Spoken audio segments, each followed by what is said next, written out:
તો કોંગ્રેસના bank account fridge કરવાને લઈને વિરોધ જોવા મળી રહ્યો છે। રાજકોટમાં એનએસયુઆઈના કાર્યકરોએ ઉગ્ર વિરોધ નોંધાવ્યો। કિસાનપરા ચોક પાસે રસ્તા રોકો આંદોલનમાં એનએસયુઆઈના કાર્યકરો જોતરાયા હતા। આઈટીની કોંગ્રેસ સામેની કાર્યવાહી અંગે અલગ અલગ જગ્યાએ વિરોધના વંટોળ જોવા મળી રહ્યા છે। અમદાવાદમાં પણ વિરોધ જોવા મળ્યો તો રાજકોટ ખાતે પણ કિસાનપરા ચોક ખાતે વિરોધના દ્રશ્યો જોવા મળ્યા। ભારતીય જનતા પાર્ટીની સરકાર એ આવનારી લોકસભાના ઇલેક્શન લઈ ડરી ગઈ હોય અને ભૂતકાળમાં પણ ભારતીય જનતા પાર્ટીની સરકારની એક જ થિયરી રહી છે કે કોઈ પણ વિરોધ પક્ષનો નેતા અથવા વિરોધ પક્ષની પાર્ટી જે એનો વિરોધ કરે કે જે એને પ્રશ્ન પૂછે એને દબાવવાનો પ્રયત્ન વારંવાર કરતી હોય છે।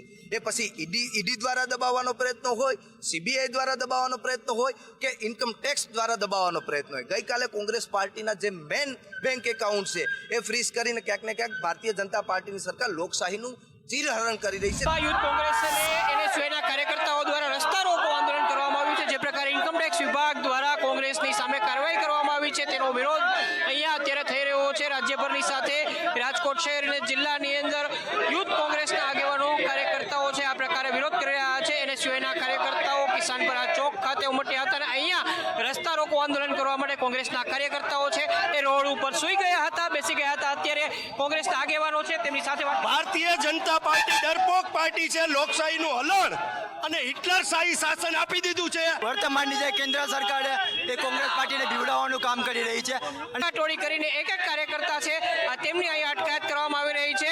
રાજકોટ શહેરની અંદર અહીંયા કિસાનપરા ચોક ખાતે કોંગ્રેસના કાર્યકર્તાઓનો ઉગ્ર વિરોધ છે। સૂત્રોચ્ચાર સાથે આ વિરોધ કરવામાં આવી રહ્યા છે અને તમામ કાર્યકર્તાઓ છે એમની અહીંયા અટકાયત કરવામાં આવી છે। કેમેરામેન માધવ ભટ્ટ સાથે મયુર સોની, સંદેશ ન્યૂઝ, રાજકોટ। તો બે અલગ અલગ જગ્યાએ આ પ્રકારના દ્રશ્યો જે છે તે જોવા મળ્યા। એક તરફ અમદાવાદ ખાતે પણ વિરોધનો વંટોળ જોવા મળ્યો જેમાં કોંગ્રેસના નેતાઓ પ્રદેશ પ્રમુખની આગેવાનીમાં વિરોધ કરવા પહોંચ્યા હતા હાથમાં બેનરો સાથે અને અહીંયા પોલીસ સાથે પણ ઘર્ષણના દ્રશ્યો જોવા મળ્યા કે જ્યારે ટીંગાટોળી કરીને તેમની અટકાયત કરી લેવામાં આવી। બીજી તરફ રાજકોટ ખાતે પણ આ પ્રકારના દ્રશ્યો જોવા મળ્યા જ્યાં એનએસયુઆઈના કાર્યકરો છે તે વિરોધ કરવા પહોંચ્યા હતા અને દમનકારી નીતિ સરકાર જે છે અખ્તિયાર કરી રહી છે તેવી રજૂઆત આ તમામ જે કાર્યકરો છે તેઓ કરી રહ્યા હતા।